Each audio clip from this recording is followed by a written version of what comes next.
Թևոսյան 1 դրոպ 3 բնակելի համալիր։ Քո երազանքի բնակարանն արդեն պատրաստ է։ Գնիր բնակարան տարաժամկետ վճարման տարբերակով, վայելիր այն ամռանը։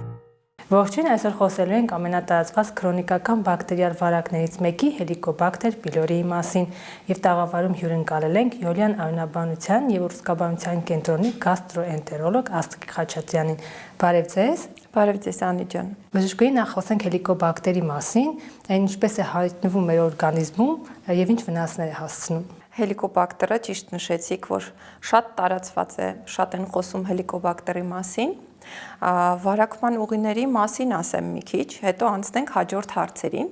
Վարակվում են ֆեկալ-օրալ կամ օրալ-օրալ ճանապարհով, այսինքն բերանի միջոցով, կեղտոտ ձեռքերի միջոցով, կեղտոտ սպասքի միջոցով, համբույրի միջոցով։ Ավելի շատ, որքանով ես գիտեմ, այն դեռահասների եւ երեխաների մոտ է հանդիպում, ինչու է սա պայմանավորված։ Այդպես նշել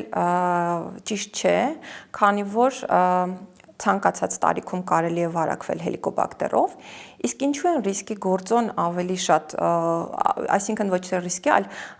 ռիսկային համարվում երեխաները եւ երիտասարդները, որովհետեւ հելիկոբակտերի վարակումը անմիջապես կապված է հիգիենայի հետ։ Երեխաները ավելի շատ են կեղտոտ իրերը կամ կեղտոտ սպասքը բերանը տանում, խաղում են ինչ որ կեղտոտ իրերի կամ մթերքների հետ եւ տանում են բերանը, այդպես կարող են հեշտ վարակվել։ Բացի դրանից երեխաների լորձաթաղանթը ստամոքսային ավելի քիչ է պաշտպանված, քան մեծերինը։ Եվ սովորաբար հելիկոբակտերային վարակները կապած երեխաների հետ ավելի տարածված են աղքատ երկրներում, հա, որտեղ որ կենցաղային պայմանները ավելի վատ են։ Իսկ ընդհանրապես ցանկացած տարիքում, ինչպես նշեցի, կարելի է վարակվել եւ կրել երկար ժամանակ եւ չիմանալ դրա մասին։ Այսինքն կարող է մարդու օրգանիզմում լինել, հա, վարակը, բայց չարտահայտվի։ Այո, հելիկոբակտերային վարակը կարող է չդրսևորել իրեն երկար ժամանակ, մինչև կառաջանա որևէ դրդող գործոն, կակտիվանա, կսկսի հելիկոբակտերը իրեն ավելի լավ զգալ եւ կառաջացնի որևէ խնդիր, կամ մինչև կյանքի վերջ կարող է եւ որևէ խնդիր չառաջացնել, այդպես մարդը կարող է կրող հանդիսանալ։ Դրդող գործոնները որոնք են, ինչ է անում մարդը, որ արթնանում է վարակը։ Ընդհանրապես գոյություն ունի մի քանի պայման իմունիտետի հետ կապված, հա, դա տեղային ստամոքսային լորձաթաղանթի իմունիտետն է, որը պաշտպանում է մեզ տարբեր գործոններից, տարբեր բակտերիալ վարակներից, դա ստամոքսահյութն է, աղաթթուն է։ Երբ ինչ-ինչ գործոններով, օրինակ տարբեր դեղորայքների օգտագործում, օրինակ երկարատև ասպիրինային շարքի դեղերի օգտագործում, ոչ ստերոիդ հակաբորբոքային դեղերի օգտագործում երկարատև կապված տարբեր քրոնիկ հիվանդությունների հետ, իմունիտետի անկում, թերսնուցվածություն, ալկոհոլ, քաշի կտրուկ իջեցում, դրանք բոլորը պատճառներ են հանդիսանում, որպեսզի մեր ներսում գտնվող թե հելիկոբակտերը, թե այլ բակտերիաներ իրենց լավ զգան եւ առաջացնեն տարբեր տիպի բորբոքումներ։ Ասպիրինից խոսեցիք, սիրտանոթային հիվանդություն ունեցողներին հատկապես շատ են նշանակում ասպիրին պարունակող դեղորայք։ Հիմա ասպիրինը եւ հելիկոբակտերը, որ հանդիպում են իրար, կռվում են։ Այո, շատ ճիշտ եք, ոչ թե կռվում են, այլ օգնում են իրենց ի վնաս տիրոջ, հա։ Եվ կա մաստրիխյան որոշումներ, հա, կոնսենսուսի հետևանքով կան որոշումներ, ըստ որի այն մարդիկ, ովքեր երկարատև օգտագործելու են ասպիրինային շարքի դեղեր կամ ոչ ստերոիդ հակաբորբոքային դեղեր, պարտադիր պիտի ստուգվեն հելիկոբակտերի կապակցությամբ եւ ստանան էրադիկացիոն բուժում, քանի որ այս դեղերը համակցված հելիկոբակտերային վարակի հետ բարձրացնում են ստամոքսի խոցերի հավանականությունը։ Իսկ մենք գիտենք, որ հելիկոբակտերը նաեւ ոչ միայն խոց առաջացնող գործոն է հանդիսանում, այլ նաեւ առաջին կարգի ստամոքսի քաղցկեղածին գործոն է հանդիսանում, իհարկե չհաշված գենետիկ ստամոքսի քաղցկեղի դեպքերը, հա, որոնք առանձին դեպքեր են։ Եվ դրա հետ կապված, օրինակ Չինաստանում կատարվել է հետազոտություն, ըստ որի հետազոտել են բոլոր ստամոքսի քաղցկեղ ունեցող մարդկանց եւ միանշանակ հայտնաբերել են հելիկոբակտեր, այսինքն ստամոքսի քաղցկեղը պայմանավորված է եղել հելիկոբակտերով եւ ոչ մի հատ չի հայտնաբերվել առանց հելիկոբակտերի ստամոքսի քաղցկեղով մարդ։ Իսկ կարող է մարդը դիմադրողականություն ունենալ եւ ինչքան էլ դեղորայքը հանդիպի հելիկոբակտերին չարտահայտվի։ Այո, բժշկությունը միանշանակ չէ։ Բացի դրանից այդ ֆակտորները, իմունիտետը, տեղային գենետիկ գործոնները կարող են նաև նորմալ պաշտպանիչ դեր ունենալ։ Ինչպես նշեցի, մարդը կարող է կրել, ունենալ տարբեր տիպի վնասող գործոններ ստամոքսի համար եւ մինչեւ վերջել չունենա որևէ ստամոքսային խնդիր, այսինքն միայն կրի հելիկոբակտերին։ Որքանով տեղյակ եմ, նաև վահանաձև գեղձի խնդիրներ ունեցողները պետք է ստուգեն, որովհետև հորմոնը լավ չի ներծծվում։ Չէ, այդպես չէ, այլ բան է ասվում դրա հետ կապված, որ վահանաձև գեղձի աուտոիմուն հիվանդությունների հետ կապված կամ օրինակ անհայտ բնույթի տրոմբոցիտոպենիկ պուրպուրայի հետ կապված կամ բետա-2 դեֆիցիտային հիվանդությունների ժամանակ պարտադիր պետք է բացառել հելիկոբակտերային գործոնը, ինչպես նաև նյարդային մի քանի խնդիրների հետ կապված, օրինակ Alzheimer հիվանդության ժամանակ կապ են գտել հելիկոբակտեր բակտերիայի կրության եւ այս հիվանդությունների մեջ։ Դրա համար անպայման նման դեպքերում պետք է ստուգել հելիկոբակտերը եւ ստանա adekvat բուժում։ Մեր օրերում շատ ենք հանդիպում, որ մարդիկ ունենում են երկաթի դեֆիցիտ, այսինքն սա պայմանավորված է նաև հելիկոբակտերով։ Երկաթի դեֆիցիտով պայմանավորված անեմիաները կարան տարբեր պատճառներ ունենան՝ ֆերրիտինի իջեցումից, միշտ չուտելուց, սուրճի շատ քանակի օգտագործումից, արյունահոսություններից, բայց անհայտ բնույթի անեմիաները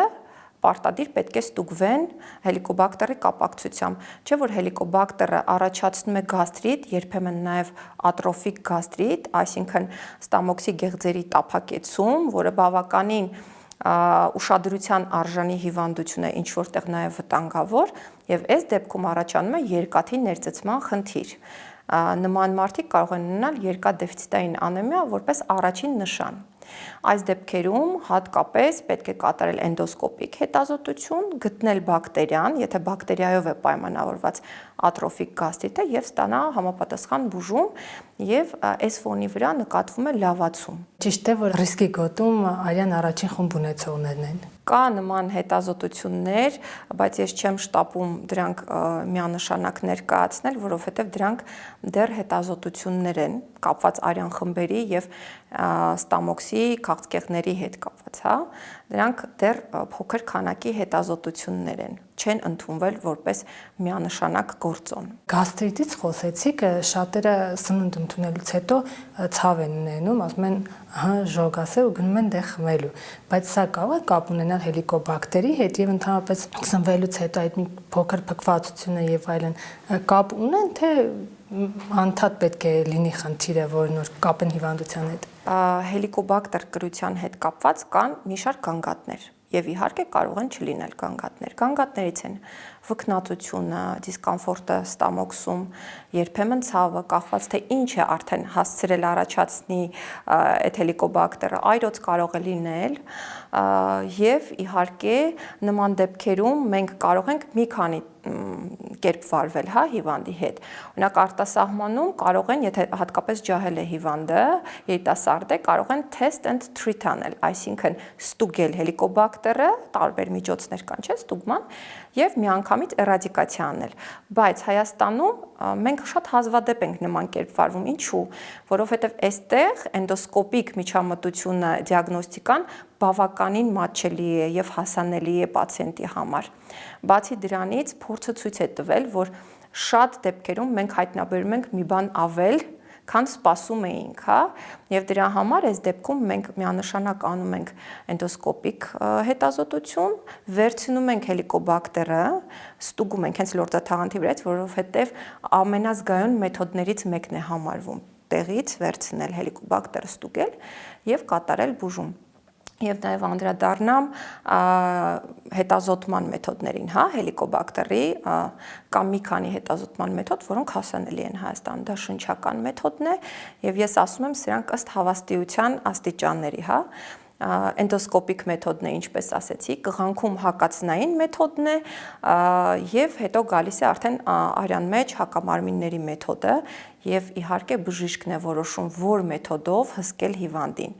Մենք կատարում ենք նախնական ստուգում հելիկոբակտերը եւ կարող ենք նաեւ բուժումից հետո ստուգել։ Եվ իհարկե բժիշկը բացատրում է պացիենտին ինչպես ճիշտ գնալ, հա, հելիկոբակտերային ստուգման, որովհետեւ կան մի քանի նախապայմաններ, որոնք կարող են հետազոտությունը խափանել,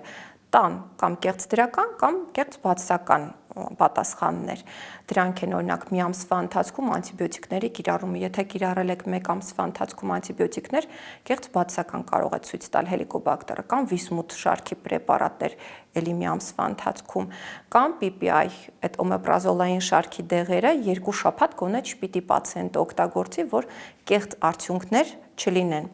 Եվ իհարկե անպայման նշեմ, որ կան պացիենտներ եւ նաեւ բժիշկներ իհարկե, որոնք առանց հելիկոբակտերը հետազոտելու նշանակում են այս շարքի պրեպարատներ, կարծես թե հանգստացնելով, նեղություն չտալով պացիենտին, որ կատարի ճիշտ զննություն։ Իհարկե պացիենտի գանգատները լավանում են, բայց այս ամբողջ դեղորայքային ֆոնի վրա, եթե լինի հելիկոբակտեր, իր տոպոգրաֆիան, այսինքն տարածվածությունը փոխելու է։ Եթե այն ժամանակ մինչև պրեպարատ տալը առանց ստուգելու անտրալ հատվածում էր տարածված ստամոքսի, ապա տեղափոխվելու ավելի վերևի հատվածներ։ Դրա համար նաև պացիենտներին եւ բժիշկներին եմ դիմում առանց հելիկոբակտերը ստուգելու երկարատև մի տվեք PPI եւ վիսմութ շարքի պրեպարատներ։ Մենք չենք լավացնում ենք միայն գանգատը, բայց հետագայի համար մենք չենք լավացնելու պացիենտի վիճակը։ Հիմնականում որ դեպքում են գալիս բժշկի, այսինքն գերիշխողը որ գանգատներն են լինում։ Հիմա գերիշխող գանգատները, երբ ես ամենաշատն եմ լսում, դա իհարկե որովայնի փքվածությունն է եւ կամ ուտելուց հետո ցավերը կամ ճմլոցը։ Սրանց բոլորի դեպքում միևնույն է ստուգելու ենք հելիկոբակտեր, իհարկե կարող է լինել այլ պատճառ, բայց միևնույն է մենք ստուգում ենք, այո, օգտվելով այն առիթից, որ եթե գտնենք հելիկոբակտեր, պարտադիր պիտի բուժենք, որովհետև դրան հանգել է աշխարհը։ Եվ նշեմ, որ Հայաստանի համար չկա տվյալ, թե ինչքանով է տարածված հելիկոբակտերային վարակը, չկա նման լայնամասշտաբ հետազոտություն կամ փոքր հետազոտություններ, որից տեղյակ եմ, բայց լայնամասշտաբ չկա։ Բայց աշխարհի մակարդակով ասվում է, որ կեսը մարդկության, որոշ դեպքերում ասում են նաև 60%-ը հելիկոբակտեր կրող են կամ վարակված են։ Վարակը փոխանցվում է, ինչպես նշեցիք, սպասքի միջոցով նաև։ Ծնողները, տատիկ, պապիկները երեխաներին կերակրում են իրենց գդալով։ Դա կարող է վարակի փոխանցման աղբյուր հանդիսանալ։ Եթե տան անդամը վարակված է հելիկոբակտերով, այո, թուքը կարող է վարակիչ լինել, հա, փոքր անդամի համար, փոքր երեխայի համար եւ կապ չունի, նույնիսկ պարտնյորի համար, եւ ընդհանրապես անկախ հելիկոբակտերը ամեն մարդ ունի իր ֆլորան, բերանի, ստամոքսաղաքային ուղու եւ ընդհանրապես սխալ է դիմացինին պարգևել քո միկրոֆլորան։ Խոսքը զույգերի մասին չի, իհարկե adekvat մարդ եմ, հասկանում եմ, խոսքը փոքր երեխային, տատիկ պապիկի գթալով, մի հատ ես ուտեմ, դու նոր կեր եւ այլն։ Դա ճիշտ չէ։ Իհարկե իմ հետ կարծում եմ համաձայն կլինեն մանկաբույժները, անկախ հելիկոբակտերը, բայց այո, հելիկոբակտեր նման ճանապարհով կարող է փոխանցվել։ Այ թուքի թեման շատ արդիական է։ Ամբողջ Հայաստանում թքելով ման են գալիս, հատկապես տղամարդիկ, իրական սա կարող է եւս վարակի պատճառ լինել։ Դե եթե դիտարկենք այդ մասով, արտաքին միջավայրում բակտերիաները երկարատև չեն մնում, իհարկե կան բակտերիաներ, որ տարիներով են մնում, չեմ կարծում այդ մի քիչ ավելի ֆանտաստիկայի ժանրից է, բայց տան անդամները եւ վատ լվացված սպասքը ռեստորաններում եւ այլն արդեն իսկ բավարար են մեզ։ Մենք էլ չենք դիտարկում դրսի այդ փողոցի կատարվածը։ Եթե ընտանիքի անդամներից մեկի մոտ հայտնաբերվում է վարակը, մեխանիկորեն մյուսները եւս պետք է ստուգվեն։ Նման ցուցում չկա, իհարկե, բայց իմ պացիենտները օրինակ հարցնում են, ես ունեմ, հիմա կինս էլ պետք է այս շարքի պրեպարատները օգտագործի։ Ես էլ բացատրում եմ, որ այո, հնարավոր է դուք բուժվեք եւ նորից ստանաք այդ հելիկոբակտերը, պետք է կողքի մարդը եւս ստուգվի։ Այո, կլինեն դեպքեր, երբ պարտնյորներից մեկը չի ունենա հելիկոբակտեր, անպայման չի, որ պարտադիր վարակվի պարտնյորը, բայց այո, շանսերը մեծ են, դրա համար առանց ստուգման պետք չէ նույն պրեպարատները նաև տան մյուս անդամները օգտագործեն։ Եվ նույնիսկ երեխաների դեպքում պարտադիր չի, որ ամեն ցավը, ամեն ստամոքսի խնդիրը անմիջապես անտիբիոտիկով լուծվի, հա, հելիկոբակտերի հետ կապված։ Միշտ խելամիտի սահմաններում, միշտ։ Այդ հակաբիոտիկները, որ շատ օգտագործեն, կարող է գալ մի բան, որ չօգնեն մարդուն։ Ամբողջ աշխարհում կա նման խնդիր, բակտերիաները ցանկացած բակտերիա արդեն ավելի կայուն է, քան նախկինում, որովհետև արդեն հողից վերցրած բակտերիան կայուն է լինում անտիբիոտիկի հանդեպ։ Դրա համար մենք միշտ ասում ենք, որ անհարկի մի խմեք անտիբիոտիկները, գալու է պահ, որ լուրջ հիվանդությունների ժամանակ մենք նշանակելու ենք այդ հակաբիոտիկները եւ լավ ազդեցություն չի ունենալու։ Եվ անպայման նշեմ, թե պացիենտի համար, որ ուշադիր լինի ինչ է իրեն նշանակվում, եւ թե այլ բժիշկների համար, որոնք խաղում են այդ անտիբիոտիկաթերապիայի հետ, որովհետեւ ես ինքս եմ տեսել հելիկոբակտերի էրադիկացիան, ինչպես են փոփոխում, տալիս են մեկ հակաբիոտիկ, տալիս են կարճատև հակաբիոտիկ, տալիս են դոզայի փոփոխմամբ հակաբիոտիկներ, հելիկոբակտերի բուժումը հստակ է, հելիկոբակտերը ունի մի քանի տեսակի բուժում եւ իհարկե 14 օրյա բուժում է, ոչ պակաս։ Այսինքն բուժման հիմնական եղանակը դեղորայքն է եւ 14 օրից հետո դա վերանում է մարդու օրգանիզմից։ Իհարկե հելիկոբակտերային վարակը բուժվում է հստակ դեղորայքներով, 14 օր տևող հակաբիոտիկային կուրսով եւ որոշ դեղեր նաեւ ավել, մենք կրկնակի կարող ենք ստուգել հելիկոբակտերային վարակը որոշակի մեթոդներով, դա ձեզ բժիշկը արդեն կասի, եւ այո, պացիենտները հարցնում են կա, արդյոք ոչ դեղորայքային բուժում հելիկոբակտերային, ոչ չկա նման բուժում, բրոկոլիները, տարբեր տիպի խոտաբույսերը կոնկրետ վարակը չեն կարող բուժել։ Ասեմ ավելին, լինում է դեպքեր, երբ դու նշանակում ես ճիշտ գրագետ հակահելիկոբակտերային անտիբիոտիկոթերապիա եւ լինում է ռեզիստենտ դեպքեր, այսինքն կայուն է լինում այդ հելիկոբակտերը կոնկրետ այդ խումբ դեղորայքի համար։ Մենք հետագայում տալիս ենք մեկ այլ խումբ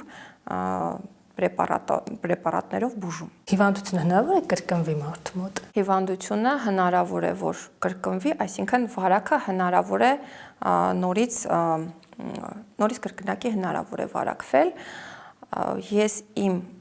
մասով կասեմ, որ մենք ունեցել ենք պացիենտներ, որոնք տարիներ առաջ օրինակի մոտ ստացել են էրադիկացիա, մեկ այլ գանգատով եկել են, մենք նորից կրկնակի ստուգել ենք, չեմ հայտնաբերել։ Հստակ տվյալ չեմ կարող ասել, ինչքան տոկոսն է նորից ենթարկվում կրկնավարակման, ինչքանը ոչ, բայց այն ինչը որ ես ունեցել եմ, ստուգել եմ, դեռ չի եղել կրկնակի վարակի դեպքեր։ Եվ խոսենք բարդությունների մասին, եթե չեն բուժում ամեն դեպքում, ինչ խնդիրների առջև են կանգնում։ Սկզբից նշեցի, բայց հիմա ավելի մանրամասն հելիկոբակտերը կարող է առաջացնել գաստրիտ, բուլբիտ, այսինքն 12 մատնյա աղու բորբոքում, պանգաստրիտ, ամբողջ ստամոքսի բորբոքում, էրոզիաներ, խոցեր, ատրոֆիկ գաստրիտ, մետապլազիայով, դիսպլազիայով, սրանք լավ պրոցեսներ չեն, բջջային փոփոխություններ են արդեն եւ քաղցկեղի ռիսկն է բարձրանում, մալտ լիմֆոմա, որը ուռուցքի մի տեսակ է, եւ իդեպ մալտ լիմֆոմայի ժամանակ առաջին գիծը բուժման, հատկապես տեղային, հա, համարվում է հակահելիկոբակտերային բուժում, այսինքն կա որոշակի փուլ, որից դու կարող ես հետ բերել այդ մալտ լիմֆոման, չթողնես որպեսզի զարգանա, բուժելով հելիկոբակտերը։ Այսքանը եւ իհարկե մոռացա ասել, ստամոքսի քաղցկեղը, որը առաջին տեղով է գնում։ Երբ մարդկանց մոտ բացահայտվում է խնդիրը, շատերը բնականաբար հրաժարվում են, նման դեպքերի շատ եք հանդիպում, ասում են հա լավ, ինչ պետք է լինի ինձ, որ Անջան բժիշկը համենայն դեպս ես այդպես եմ անում, պետք է կարողանա մի պացիենտի հետ խոսահամոզելով մյուս պացիենտին թելադրի իր ճիշտ կարծիքը եւ մյուս պացիենտի հետ ընկերություն անի համոզելու համար, որ չվնասի իրեն։ Այո, կան նման պացիենտներ, որ չեն ուզում, ոչ թե ունեն ալերգիա, վախենում են, այո, նման պացիենտներ էլ կան, իրենց համար այլ խումբ պրեպարատներ են պահված, այո, հրաժարվում են, բայց ես չեմ հիշում իմ մոտ այնպիսի դեպք, որ ես ցույցեմ, այո, կարող է հրաժարվեն գործիքային հետազոտությունից, ասեն, test and treat արա, ես իրենց նաև այդ եմ առաջարկում, չեմ թողնում առանց բուժման, բայց մենք միշտ փորձում ենք իրենց բերել այն մտքին, որ այսպես վնասներ կկրես կամ այսպես կլավանաս։ Անպայման պետք է բժիշկը նաև հոգեբան լինի, որպեսզի պացիենտի հետ ճիշտ խոսի, ճիշտ առաջարկներ անի եւ պացիենտը իրեն բուժված գոնե հոգեբանորեն զգա։ Եվ բժշկի դիմում է ժողովրդական բժշկության միջոցների դիմելուց հետո, թե դրանից առաջ։ Ժողովրդական միջոցներով չեմ տեսել դեռ բուժված, այո, այրոցի դեպքում կարող են այդպես ինչ որ մի բան խմել, որպես ոչ դեղորայքային, բայց հակահելիկոբակտերային բուժում ես չեմ հանդիպել, բայց համոզված եմ, որ կան որոշակի տեղեր, որտեղ առաջարկում են բուսական կամ ոչ ստանդարտ հակահելիկոբակտերային բուժում, հուսամ իրենց ուղեղը միացրած են պամ եւ վերջում պատասխան են տալու պացիենտի առողջության համար եւ պացիենտը նաեւ տեր է լինելու իր առողջությանը, կատարելու է նման գործողություններ, բայց հետո հասկանալի է, որ ոչ, ամեն դեպքում բացահայտված է այս խնդիրը եւ կա հստակ բուժում, ոչ թե ինչ որ թուրմեր կասկածելի, իսկ մենք չգիտենք թուրմերը իրոք դեղորայք պարունակում են, թե իրոք բուսական թուրմեր են։ Մենք ոչ մեկս չգիտենք դրա մասին, նույնն էլ պացիենտը։ Համար պացիենտները պետք է հասկանան, որ միևնույն է բոլոր ուղիները տանում են դեպի ապացուցողական բժշկություն։ Շնորհակալություն։ Ես էլ եմ շնորհակալ։ Մենք զրուցում էինք Յոլյան արյունաբանության եւ ուռուցքաբանության կենտրոնի գաստրոենտերոլոգ Աստղիկ Խաչատրյանի հետ։